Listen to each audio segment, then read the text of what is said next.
Okay, Google, define poverty.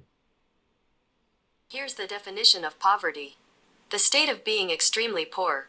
Or the state of being inferior in quality or insufficient in amount. Okay, yeah, that's how the Google thinks. But what do people actually think? What is their perspective? This is Demos. He's a law student and a really good friend of mine. I think generally when we discuss poverty, people will think of someone homeless on the streets who doesn't have food to eat or a place to stay. But I think poverty is larger than just not having access to a meal or being poor.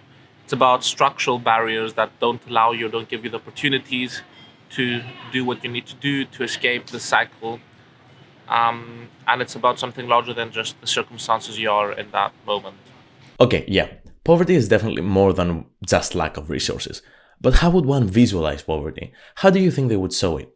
This is my friend of mine, Chris. She's an architect and really fucking creative, and this is her idea. The first one was about filming a family setting, usually, specifically actually, like a family dinner where all the family's together, but filming different families from different classes and different backgrounds and different races. So you can have the same setting and situation to compare them to. And then the second idea was generally filming people that are from completely different classes, completely different races, and completely different backgrounds, one by one, and asking them the same question.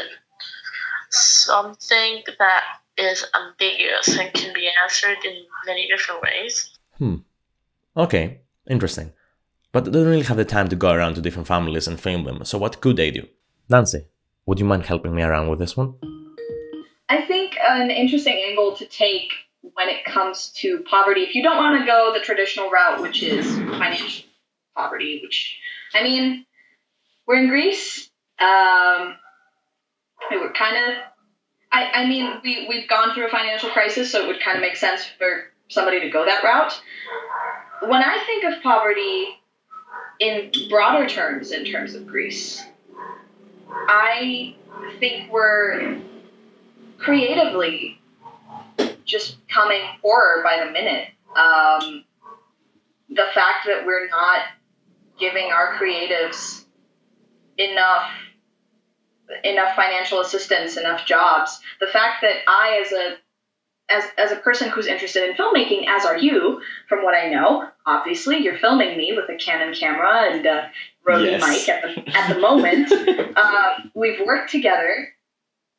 It breaks my heart that we have such a beautiful country with such a rich history, which is praised for its architectural beauty, its creative beauty, and yet we're so close-minded and so iffy about letting modern creatives flourish.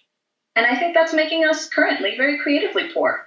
Yep, this is Greece, and this is Athens. The longer I stay in Greece, because I have lived abroad for a little bit, the longer I stay in Greece, the more I realize that as many more years pass, the more musicians you see on the streets, the more artists that are trying to sell their paintings, that are trying to sell their work just for pennies. And I think it's a good representation of how much we don't give our artists enough of a platform.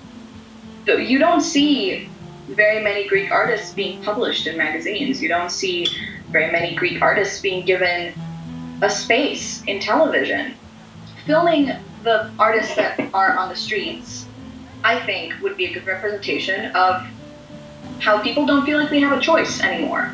In order to sell their art, they have to basically, Okay, so if you could describe poverty with one word, like what would poverty be to you? Close-mindedness. What's the phrase? Lack of access. But I have a word that is that phrase. Survival of the fittest. Of the fittest. Okay. It's survival of the fittest.